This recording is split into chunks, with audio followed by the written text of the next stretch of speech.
नमस्कार बच्चों, प्रणाम सभी को। हमारा जो लेसन चल रहा था कक्षा 10 में स्वर्णिम भारत, उसमें आज हम गुप्त वंश पढ़ेंगे। गुप्त वंश जो है वो 275 से 550 ईस्वी तक का जो समय था वो गुप्त वंश का समय था। और हम जिस भारत को स्वर्णिम भारत कहते हैं, यानी जो भारत के इतिहास का जो स्वर्ण काल है वो गुप्त वंश ही कहलाता है। और क्योंकि इसमें कला, संस्कृति और यहाँ के जो शासक उस समय थे वो बहुत ज्यादा प्रसिद्ध थे, उन्हीं शासकों को हम यहाँ पर पढ़ेंगे। तो आप ये पूरी ऐसे उतार लें। पहले तो कि चंद्रगुप्त प्रथम सबसे पहले, फिर समुद्रगुप्त, फिर चंद्रगुप्त द्वितीय, कुमारगुप्त और स्कंदगुप्त को हम आज इस चैप्टर में पढ़ेंगे। लेकिन आप इतने हैं तो इसे घबराएं नहीं, क्योंकि केवल 4 लाइनें ही इसमें याद करनी है आपको।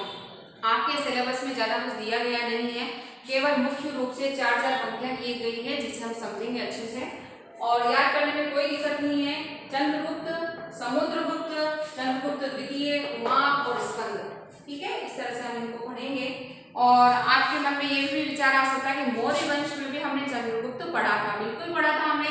चंद्रगुप्त मौर्य थे वो, जो मौर्य वंश का संस्थापक था। लेकिन यहाँ पर इतिहास में 2 चंद्रगुप्त और हैं, चंद्रगुप्त प्रथम और चंद्रगुप्त द्वितीय। तो जैसे हम पढ़ेंगे वैसे हमें याद हो जाएगा, कहीं कोई दिक्कत नहीं है। तो यहाँ से शुरू करते हैं हम। सबसे पहले जब मैं आपको बताती हूँ कि संस्थापक और अंतिम सम्राट कौन थे, तो यहाँ पर भी हम संस्थापक की बात करेंगे कि गुप्त वंश के जो संस्थापक हैं वो कौन थे। तो आंसर आएगा श्रीगुप्त। गुप्त वंश का संस्थापक कौन था? श्रीगुप्त। श्रीगुप्त के बाद जो शासक बना वो था घटोत्कच।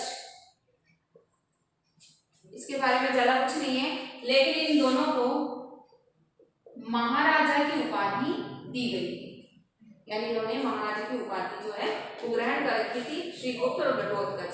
लेकिन गुप्त वंश का वास्तविक संस्थापक कौन था? तो चंद्रगुप्त प्रथम था, ठीक है। तो चंद्रगुप्त प्रथम के बारे में केवल 2-3 पंक्तियां लिखी गई हैं। पहली, चंद्रगुप्त प्रथम जो है वो घटोत्कच का पुत्र था, ठीक है, उत्तराधिकारी था उसका। चंद्रगुप्त प्रथम 320 ईस्वी से 335 ईस्वी तक इसने अपना शासन चलाया था और इसने महाराजाधिराज की उपाधि धारण की थी। कौन सी उपाधि धारण की थी? महाराजाधिराज की उपाधि धारण की थी, इसीलिए इसे वास्तविक संस्थापक कहा जाता है। दूसरा है विवाह। विवाह करवा देते हैं चंद्रगुप्त का। तो किससे करवाया? लिच्छवी वंश की राजकुमारी थी कुमार देवी, इससे विवाह हुआ था चंद्रगुप्त का। तो यहाँ पर विवाह का उल्लेख क्यों है? आप इस वंश में पढ़ेंगे बच्चों कि विवाह का बहुत ज्यादा इसमें भाग है, क्योंकि साम्राज्य का जो विस्तार होता है वो विवाह के द्वारा किया जाता है। क्योंकि विवाह भी एक ऐसी, क्योंकि राजकुमारियों से ही विवाह किया जाता है, राजाओं से, राजकुमारों से किया जाता है, इससे क्या है, साम्राज्य का स्थायित्व बढ़ता है और साम्राज्य का विस्तार होता है। तो यही चीज हम इसमें पढ़ेंगे। और लास्ट इसमें केवल यही है कि 319 ईस्वी में चंद्रगुप्त ने संवत चलाया, जिसे गुप्त संवत कहा जाता है, ठीक है। गुप्त संवत किसने चलाया?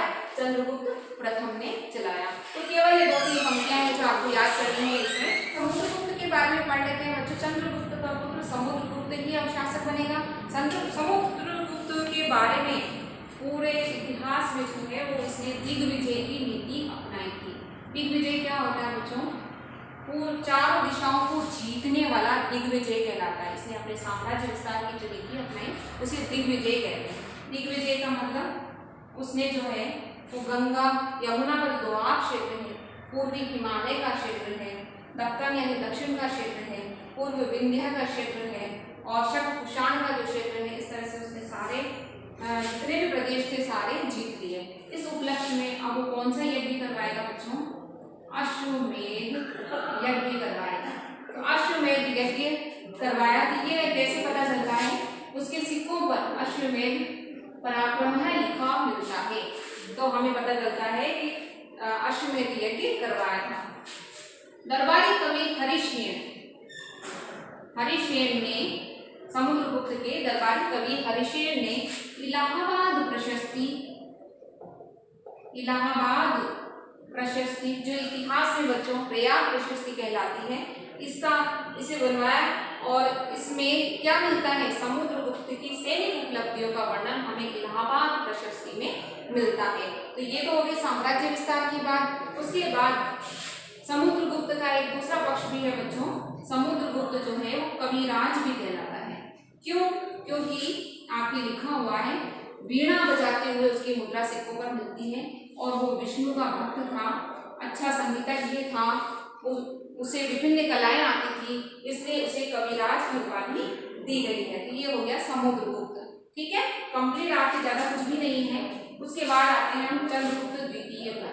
चंद्रगुप्त को आपके सिलेबस में केवल ये लिखा हुआ है देवराज और देवगुप्त की उपाधि उसने धारण की थी। किसने? चंद्रगुप्त द्वितीय ने। और तीसरी विक्रमादित्य की उपाधि भी उसने धारण की। क्यों? क्योंकि उसने शक विजय की थी। यानी शक और हूण एक ऐसी बर्बर प्रजातियां होती है बच्चों जो अगर भारत में अगर वो आ जाए तो बहुत ज्यादा आतंक फैलाएगी, इसीलिए शकों पर विजय किसने हासिल की थी? चंद्रगुप्त द्वितीय ने। इसीलिए उसने विक्रमादित्य की उपाधि धारण की। विवाह के द्वारा उसने अपने साम्राज्य का विस्तार किया। अपनी पुत्री प्रभावती का विवाह उसने राजा रुद्रसेन से करवाया, वाकाटक राजा रुद्रसेन से करवाया। और तीसरा पॉइंट है आपके, उसने उज्जैन को अपनी द्वितीय राजधानी बनाया। तो पहली राजधानी कौन सी थी? क्वेश्चन आ सकता है, पाटलिपुत्र। ठीक है, इस तरह से कंप्लीट हो जाता है आपके चंद्रगुप्त द्वितीय। कुछ भी नहीं है ज्यादा। देवराज और देवगुप्त की उपाधि धारण की, विक्रमादित्य की उपाधि धारण की क्योंकि शकों पर विजय प्राप्त की थी। विवाह के द्वारा अपने साम्राज्य को बढ़ाया उसने। अपनी पुत्री प्रभावती का विवाह वाकाटक राजा रुद्रसेन से करवाया। उज्जैन को अपनी दूसरी राजधानी बनाया क्योंकि पाटलिपुत्र उसकी पहली राजधानी थी। क्योंकि रुद्रसेन की मृत्यु हो जाती है तो उसका शासन चलाने के लिए उज्जैन को उसने दूसरी राजधानी बनाया। ठीक है, अगले आते हैं अपन कुमारगुप्त पे। केवल एक पॉइंट याद करना, कुमारगुप्त में नालंदा विश्वविद्यालय। तक्षशिला के बारे में हमने पढ़ा है बच्चों, है ना? तक्षशिला मौर्य वंश में। तो दूसरा जो विश्वविद्यालय जो प्रसिद्ध इतिहास का है वो नालंदा विश्वविद्यालय है। किसने किया? कुमारगुप्त ने। एक पॉइंट और आता है महेंद्रादित्य।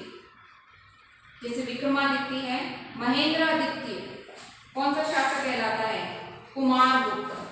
ठीक है, स्कंदगुप्त में केवल 3 बातें याद रखनी है आपको। पहला, जूनागढ़ अभिलेख,